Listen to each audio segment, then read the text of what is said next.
Okay, welcome again. I see we've got the next case teed up. That's TB versus RB. Yes, sir. Well, let's proceed. May it please the court. My name is Matt Thatcher, and I represent the appellant father, primarily known by the initials of TB, because of the nature of the case. I'd like to reserve 5 minutes of my time for rebuttal. Okay. Your Honors, this is an appeal of an injunction against sexual violence brought by a parent of a child who lives at home who is a minor against another parent. This case raises 3 substantive issues for this court's consideration. The first pertains to the sufficiency of the evidence. Was there substantial competent evidence at trial to meet all of the required elements of Statute 784.046? The second issue pertains to the trial court's receipt and consideration of a video recorded interview of the minor child, which occurred outside of the courtroom the week before trial. And the final issue pertains to whether or not the father's rights of due process were violated by not being advised of the specific allegations that were brought against him in the video recorded interview, and that the trial court's ruling based upon evidence that was not set forth in allegations not set forth in the pleadings. Pertaining to the first issue, the sufficiency of evidence. Can I switch things around and have you start with the third, the video? Obviously, you became aware that there was a video at the time. Yes, ma'am. Was there a request to see the video or to watch the video? Walk me through at least what has transpired before, and then I know what happened afterwards based on the judge's conclusion, but just walk me through that. What went down was the video was made on Thursday or Friday of the week before the trial. The order that the trial court had entered said, make it, send it to the court. But there was no objection at that point to that procedure? Not at that point. Then we came back before the court on the following Tuesday, and we wanted to know from the court, what did the kid say? At which point, that's when the trial court said, I'm placing it under seal, I'm treating it in camera, you're not allowed to know what the child said. And that's when, at that point in time, there were objections to that how can we proceed if we don't know what this child is saying? The father said, this is prejudicial to our case, especially when the trial court said, in response to the motion for directed verdict, that the child in the 57-minute video recorded interview said a lot of things and made different statements that were not included in the underlying petition. So there are allegations that were under consideration by the trial court that were not in the pleadings, and it's clear from the trial court's ruling and her colloquy at the end that she based this ruling upon what this kid said in this video recorded interview. And have you ever seen the video? No, because it's still under seal. I believe to preserve it as part of the record, we found a way to key it up to this court. I don't know if it was actually transcribed or if you all have just the CD, but it is still under seal pursuant to the trial court's order. You mentioned something about in camera, and it strikes me that when a judge interviews a witness or a party in their chambers, that's in camera. But here it appears that the trial judge sort of farmed out the process of interviewing this witness to a third party. What's the authority for that? There's 2 bits of statutory authority that the court relied upon ex post facto to justify it, 92.53 and 92.55 of the Florida statutes. Well, what do you mean by ex post facto? That statute was in existence when the judge authorized the videotaping. Oh, absolutely, sir. Maybe I misspoke, but it was the justification after the fact of what happened. But there was no objection, so nobody objected to the process of the videotaping in the presence of a third person. That's permitted by statute. I think they use a different name than the person that was, I think it was a special master to preside. I don't know if they gave that third person that special title, but.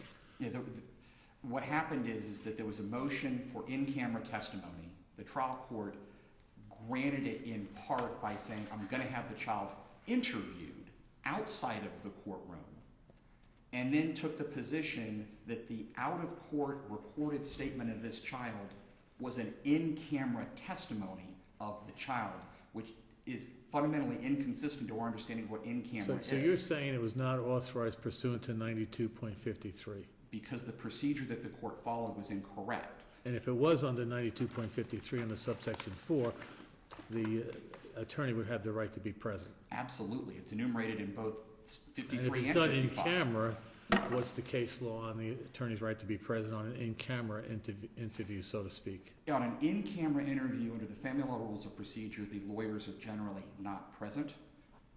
But this wasn't an in-camera interview. This is either a video recorded statement under 92.53 or .55, which both statutes say the respondent defendant has the right to observe. Even So if- like Judge Wallace said, there's no procedure to farm out an in-camera interview to a third party, Correct. except if it was done pursuant to 92.53. Right, and in that context, it's not an in-camera interview. It is merely an out-of-court recorded statement that is viewed Right. in camera. Correct. And what does the record reflect about the title or capacity of the person that conducted the interview? I don't recall what specifically it said, but it was done by the 13th Judicial Circuit's office that handles these types of, and it was the Children's Justice Center. The 13th Circuit in Hillsborough County has a facility that does supervise visitation and conducts these type of things. And that's where it was sent to. We don't dispute that the person who did the interview is a reputable person for that purpose. Our objection is, number one, this is not in-camera testimony because it's occurring outside of the courtroom. And secondarily, if it is what we say it is, which is an out-of-court recorded statement by this child, it is hearsay. So And you're- for the court to consider it, it's got to satisfy 90.80323, which it did.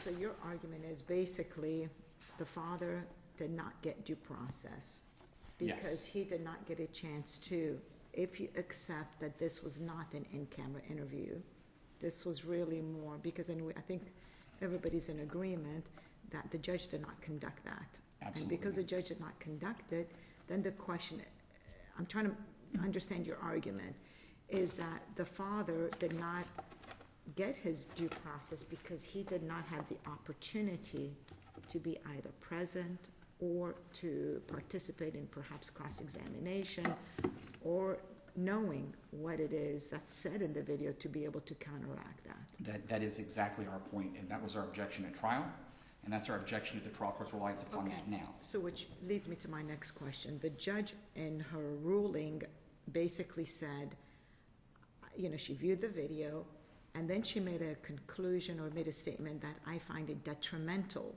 for the child to allow, I guess, the father to either view or for her to come in. She made some sort of definitive ruling indicating that she is going to keep this still under seal and away from the father. What was the basis of that? As I understood it when it occurred, and what I understand from reading the transcript, the judge was making a determination based off of what she thought to be the best interest of the child. She thought that given the nature of the allegations, the nature of the fact that it's parent versus child, that the best interest of the child, whether the allegations are true or not, are to insulate the child from knowing that the parent ever found out what they said. And so at the trial that morning, she said, I am also placing this under permanent seal and entered a sua sponte order, which was then subsequently memorialized, which is part of the record, precluding anybody from knowing what it was. And that even tripped her up when the ruling portion came, because when she ruled, she has to find under the statute that the child is a victim of sexual violence. It's not like domestic violence where you can have a reasonable fear. And she says, I find the kid is. We asked the court, well, Judge, what do you find? And she really couldn't say because she was trying to respect the order that she had just entered earlier that same morning. So she said basically it fell under one of the subparts of the criminal statute, but wouldn't tell us what specific acts he did or that she found that he did that constituted the sexual violence, other than a clear statement that no battery occurred. But that she found that there was something that she would not divulge to the father that was lewd and lascivious conduct directed towards this child. We think that the whole issue of the court's reliance upon that recording, which, as I said, was not in-camera testimony, we think it falls under hearsay, that there was no corroborative evidence or 90.80323 to allow the consideration of, regardless of whether or not the facility and the procedure has indicia of reliability.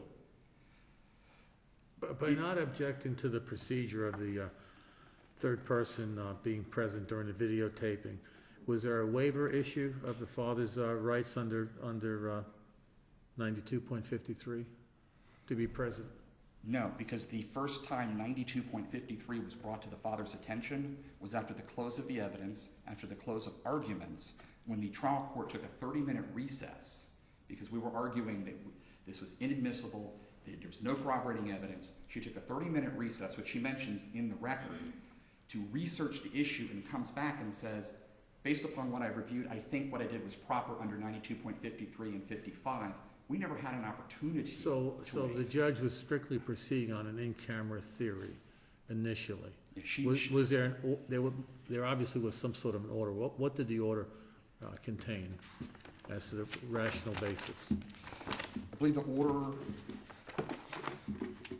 which I have a copy of with me, just says here that it's reviewed the motion, been fully advised, makes the following ruling, that the Children's Advocacy Center will assist the court to conduct the forensic interview. Neither parent nor attorney for the parties or anybody related shall participate. Conducted pursuant to the Children's Advocacy Center's operating procedures, and doesn't contain any specific findings as to what led it to. So it's obvious by the sequence of events that it was not authorized under 9253 at that time. Correct. And that's what you meant by ex post facto, after the Yes, sir. fact. Yes, sir. The judge came up with the authorization. Yes, sir. So that's almost an admission by the judge that it wasn't authorized to do it ex parte, or this ex parte exam was authorized, but it wasn't deemed admissible under the initial procedure. Right. It could only be admissible in 9253 if there was other corroborative evidence under the, non-hearsay evidence under the evidence code. Correct, sir. Okay. Isn't it also the case that if the trial court had actually conducted an in-camera interview of the child, that the father would have had a right to have that recorded, transcribed by a court reporter? Yes, and there's case law that talks about, I think, the Montero case, which is one of the ones that the trial court cited, that preserves, even if the father doesn't know what was said in camera, the presence of a court reporter and a transcript allows appellate review, which preserves due process. But that didn't happen in this case. There's a video recording, but this didn't happen in chambers with the judge. So, which is why we keep saying that it really was an out-of-court hearsay statement that was improperly relied upon the court, that didn't comply with either of the two statutes cited after closing as a basis and wasn't in-camera testimony. But even if this court was to find that somehow this was proper, the court still has to reverse the injunction, because this is an injunction brought by a parent on behalf of a child who is a minor living at home against the other parent. The statute sets forth an additional criteria when you're bringing an injunction on behalf of a minor child. If the parent is bringing it against a neighbor, a coach, a teacher, somebody down the street, all the parent has to have is a good faith belief that their child is a victim.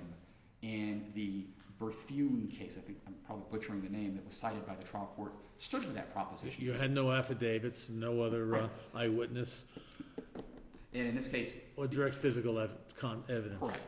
784-0464A1 deals with a action against a parent, which we have here. And the mother testified repeatedly at trial. She has no personal knowledge of this.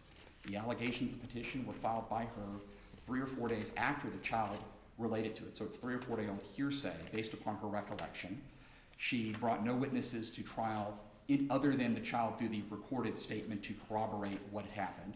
There's no physical evidence. So even if it was somehow proper for the trial court to have received, relied, and considered the out-of-court video recorded statement, the injunction still has to be reversed because there's no corroborating evidence brought against a parent. Was there any dispute that this could have been brought under some other statute other than that special standard under 784? The petition doesn't technically cite a specific statute. Well, this petition was a petition for injunction against protection against sexual violence. It's got the nomenclature, but I don't see a particular reference to that particular statute. But that's the only statute, Your Honor, that authorizes such an action that I can think of. 784.046. I mean, that's not a dispute. They're not contending some other statute or authorization would be applicable. Not as far as I was aware from the answer brief.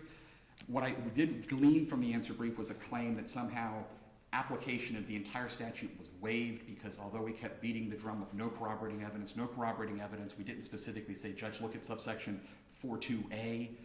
But if you look at Rule 1.530E of the Rules of Civil Procedure, which apply in family law cases, and there's no dispute that an injunction of this caliber is under the Family Law Rules of Procedure, you do not have to raise sufficiency of the evidence contemporaneously at trial to challenge a bench trial ruling on appeal. This was a bench trial proceeding, and although I believe we sufficiently raised the issue of corroborating evidence, or even if we didn't cite the specific statutory provision, it should have been addressed. There was no basis to claim that there's waiver because the rules specifically allow us to bring that at this point in time. And I draw to the court's attention. You're down to your 5 minutes, by the way, so you can Okay. keep going if you want to. The only other thing I wanted to mention before I sit down from reserve is that the father was prejudiced by the court's reliance upon stuff that the father was not allowed to know, and further prejudiced by the trial court ruling based upon allegations and testimony that he was not allowed to know. And I think all of that is reversible error. We ask the court to reverse the injunction in its entirety. Thank you. All right, thank you.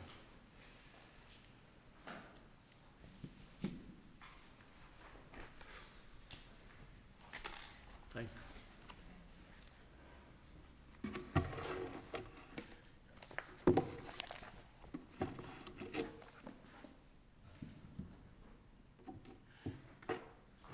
Good morning, Your Honors. May it please the court. Sarah Lalouamine on behalf of the mother, the appellee in this case.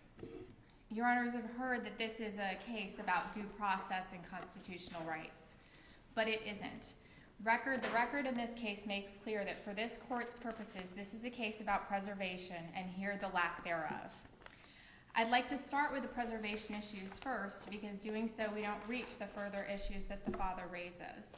However, I'm fully prepared to address those issues on their merits as well. This case is a civil action for a sexual violence injunction in which the focus is on the child and the best interests of the child, and those interests are paramount. And the case law well supports what the trial court did here in acting to protect those interests. Preservation is not an option. As the Florida Supreme Court has held, it applies in the most strict way. A party can't latch on to an objection made on one ground and use it to shoehorn another objection on another ground on appeal. And that's effectively what the father seeks to do here. That's the most recent argument that we've heard about the corroborating evidence. The only argument that was preserved in the trial court is that the testimony here of the child did not meet the child victim hearsay exception, and didn't meet it specifically because there was no corroborating evidence. Now, that corroborating evidence requirement only kicks in when you don't have the testimony of the child. But of course, we had that testimony here, and the testimony was provided in camera. It doesn't meet, as quoted in the father's brief, the Black's Law definition necessarily of in-camera testimony. But let's look at what happened here. Let's look at what the trial court chose to do. The trial court acknowledged, I've done some of these interviews before, but who's really qualified to handle an interview of a child who's been through this, who is going to now be subjected to reporting? Are you saying the child's testimony was not hearsay? Is a child's testimony hearsay under the facts of this case because it was videotaped? The videotape was played in court? Not played in court, but yes. I mean, it's watched by the judge. Yes. So you're saying that's not hearsay? Well, it's testimony, so I think it would constitute hearsay, but it falls under the child victim hearsay exception. So the child victim hearsay exception says, one, you have to find it's reliable. And we don't really have a dispute about that here. I mean, there's some suggestion that, you know, she was fabricating and all of that, but that's kind of washed away. For purposes of this appeal, this court gives great deference to the trial court's pretty impassioned finding that this girl was telling the truth. And so the reliability is not just about her, it's also about the circumstances, and those circumstances are very important. Judge Kuzam, you asked about do we have any details about the interviewer? And we do. The court noted that these are professionals who are trained in talking with children who have been through things like this. In talking with children, in a way, they circle back, they ask the same questions kind of again and again. They qualify her to make sure she knows the difference between telling a truth and telling a lie. And that was all done here. Let me just suggest to you another way of looking at it and tell me what you think.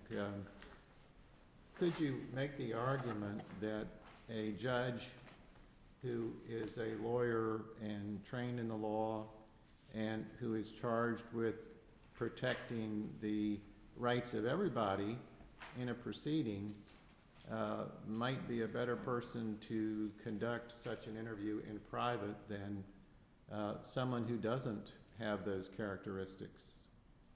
Well, and a couple things, Your Honor, in response to that. I would say, first of all, the judge designed this procedure under no objection, and we'll get to that. That's very important. But the judge designed this procedure, finding that being learned in the law and applying, what the judge knows to be the important factors that she's supposed to be employing here, employs this procedure under no objection to protect the child's interests. But it's going to be an independent decision maker who's charged with looking out for the rights of everyone, who's going to be asking the questions if the court conducts the interview in camera rather than having it done by some third party. And Your Honor, I think that gets to the reliability of the circumstances, and that the judge decided to do it this way because she found that the testimony this way would be more reliable, that she would get more from that video than she would be able to get from an interview in court with the child. Not only that, but she expressly found that that would be particularly intimidating and uncomfortable for the child to come into a courtroom, to come into the judge's chambers, and it would be intimidating for her to experience that. And so instead, employing this procedure very carefully, and again, under no objection. Now, I really want to get to that point because we've heard suggestions that, maybe the first time they hear that this is going to go down the way it did is at the hearing. It sounds like it's a surprise when we get to the hearing and we're not going to be able to hear what the child testified to. Well, that's not the case at all. The order that the court entered, it was not objected to, no motion was filed, no petition was made to this court. That order was entered, and it expressly stated, this interview will be between the child and the interviewer, and it will be put under seal. It will be video recorded, which, it doesn't really get any better than that in terms of preserving the testimony. We heard some argument that a court reporter, it wasn't transcribed. Well, certainly a video can be transcribed. So the methods that the court employed here were really to ensure the reliability of the testimony. And also along those lines, I want to mention that the interviewer is not a person who reports to the judge and talks to the judge about it. They're strictly there to elicit that testimony and to elicit it reliably. So getting to the waiver point, which I think is key here, and Judge Villani, you observed this, I just want to go through the sequence. This wasn't just an order that was entered, and then there's, some time before the testimony is taken, again, some time before the hearing. It's not raised at that time. It wasn't raised before either. So the father attempted to depose his daughter in this case, and the mother right away filed an objection, no response. The mother then filed a motion for the testimony to be taken in camera, no response. The court enters the order, and again, no response, no motion, no objection, no petition. So the cases that we've seen where those objections are raised, they're raised right away. They have to be. Otherwise, we're looking at sending this girl back to be subjected to another interview, to be subjected to reporting this all over again, perhaps under more uncomfortable circumstances. So as I understand, you're saying that there's been a total waiver by the father as to how this whole procedure was going to be conducted. Absolutely, Your Honor. So there was even, when I say waiver, there's an agreement that this is how the videotape of that child will take place. And was there also an agreement that the father will not have access to that video, will not see that video, will not be able to cross-examine what's depicted in the video? Absolutely, and I'm happy that you raised that. Will not have the opportunity to cross-examine. If he had made himself known, if he had showed up and said, I want to cross-examine. If you don't let me there, I want my attorney present. If my attorney can't be present, I want to submit questions. Nothing. Silence. So how can we judge in a vacuum what this trial judge did, trying to protect this child, when he hasn't suggested that he wanted anything different? Let me ask you a question. You said the mother objected to the taking of the deposition and moved to have the child interviewed in camera. Now, was the mother asking for an interview at this center, or was the mother asking for the trial judge to interview the child in chambers, as under what we would normally think of as an in-camera proceeding? I don't recall off the top of my head the specifics. I think it was just for the testimony to be taken in camera. And so, we typically understand that, sure, that the typical procedure is for the judge to do that, but there is this... Well, if that was the request, then how does the father know that the court is going to do something different and contract this out to a third party? Well, if that's the real objection, I mean, I don't see how that can be the real objection here, that it was done by somebody instead of the judge. I mean, it's more reliable and all of that. However, he certainly knew it when that order was entered, and as Judge Villani, as you pointed out, there was no objection between that time and the time of the testimony. Had he been concerned, he should have filed an objection at that point. He should have moved for reconsideration of that order. He should have petitioned to this court. He should have moved to stay that testimony, because you don't want to put that girl through this again. And that's his daughter. And the judge knows that. And so when the judge decides to do it this way and receives no objection whatsoever, the judge would be reasonable to conclude that, nobody wants this to happen, but given it may be the lesser of all evils. And as the courts know, that everybody wants to know what's being said, but the way to get the most reliable testimony, and the Montero court held this, the way to get the most reliable testimony is to allow the daughter to do it outside the presence of her father. How would the father have waived his right to at least confront the video and view the video and decide to put on countervailing evidence by simply agreeing that the videotape could be done by someone, somewhere? How is he on notice? And waiver is an intentional relinquishment of a known right.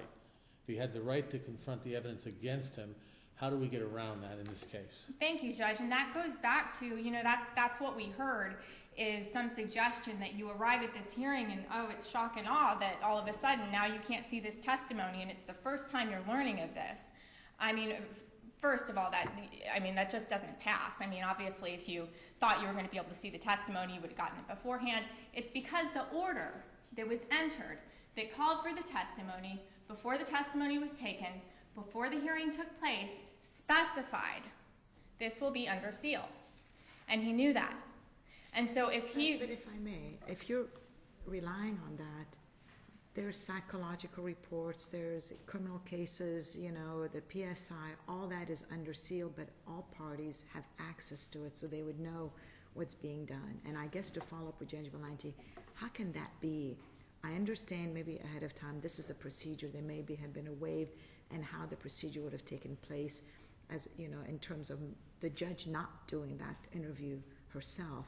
But how about at that point in time where you have evidence that the judge is relying on, that basically you have one party doesn't have any way of method of rebutting? Well, I mean, and also I think it's important to remember the petition allegations are there, and the judge observed that they're the same as the petition allegations. Well, I recall the judge saying at the conclusion of the hearing that there were things that were said at the interview that were not included within the petition. And then some. So it was the petition allegations and then some. So, however, the allegations on the petition alone are sufficient, and Judge Kuzem, I want to answer your question. And so we get to the final hearing, and we've heard the argument that there were objections at the final hearing. And I asked this court to really scrutinize what was said at that hearing. I went through it again myself. I'm not trying to play fast and loose with suggesting there was no objection here, but simply stating one's frustrations that, it's kind of hard for us, we don't really know, what was alleged here. Ultimately, what came out of that discussion is on page 89 of the record, I see why the court did it in camera. Admitting that this is in camera also, but I see why the court did it this way. And so this goes back to the very beginning. You know, the court receives no objection whatsoever. And it makes sense that the father would not insert himself into this process, would not demand to cross-examine his daughter. And again, at the final hearing, says, I can see why you did it this way, Judge. So I think that's very important. I don't see an objection. I've gone through and I've kind of looked at the parts of the record. An objection is something specific, and the Florida Supreme Court really strictly applies that concept. And I mean, to the extent that this court finds that it was preserved and it was an objection, I think it's a very close call. And I don't consider it to be an objection upon really scrutinizing it. Well, can you address the problem of relying on things that were said in the interview but were not hinted at in the petition itself that go to the issue of prior notice? I can address that problem in two respects, Your Honor. First, under Berthiaume, the petition on its face is sufficient.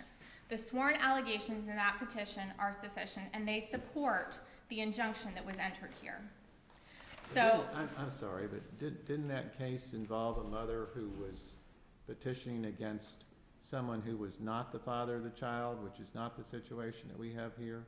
that's correct, but for purposes of the ruling that came out of that court, I think that's a distinction without a difference. I mean, the court ultimately held that you can go on the allegations in the petition. So the distinction between... But the statute that we're dealing with says that if it's purely hearsay and it's parent against parent, there's got to be either another witness or there's got to be some corroboration in the form of physical evidence or something like that, which we don't really have here.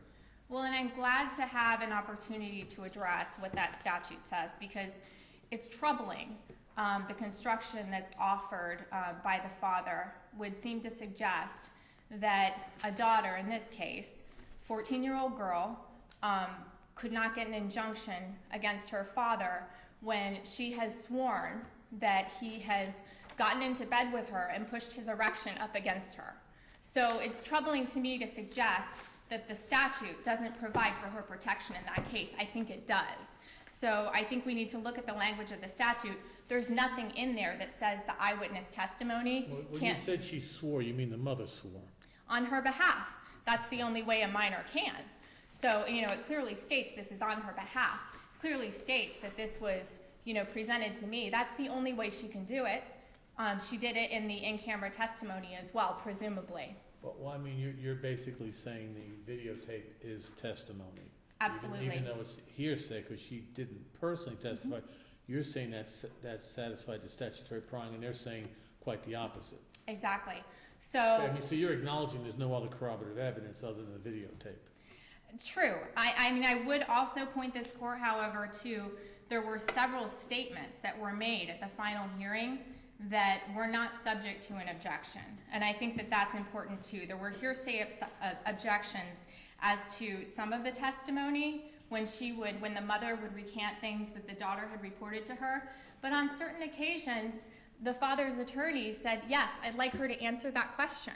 He'd objected previously on hearsay grounds and then said, yes, I'd like her to answer. For example, page 74 of the record, the child's statements that she came down at her grandmother's house. Downstairs, there's a family room. The door is wide open. There's a door. It could be shut. It could be locked. The door is wide open, and she walks down and finds her father naked and masturbating. Now, that was hearsay through the mother. It was hearsay, but hearsay is only hearsay if it's objected to and deemed by the court to be hearsay. That was not, maybe initially it was objected to. His attorney said, I want her to answer that question. That's page 74 of the record. So there is other evidence in the record, and incidentally, that satisfies the sexual violence injunction statute's requirements. The sexual violence injunction statute covers lewd and lascivious molestation and lewd and lascivious exposure like that. Okay, you've got about a minute to wrap up. Thank you, Your Honor. So we'd rely on our brief for the remainder of the reasons that this testimony was admissible. There's a host of statutes, there's a host of exceptions, a host of reasons that this perfectly reliable, the utmost reliable testimony, because of the way that it was done by the trial court, that this should come in, this should be considered, and the trial court properly considered it. And so we'd ask this court to please not make this child go through this all over again for what will likely be the same result. Because she's going to give her testimony again, this time under more traumatic circumstances possibly. He had that opportunity. He could have asked for that before, and he didn't. And we respectfully request that this court affirm.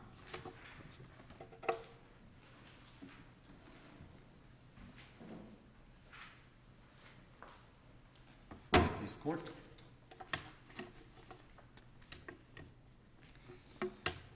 Your Honors, reversing doesn't mean this girl goes through this again. The counsel conceded to Your Honor's question. There is no corroborating evidence. But explain to me her interpretation versus yours. I'm hearing two things. They're saying the videotape is the equivalent of the child testifying, and you're saying it's not.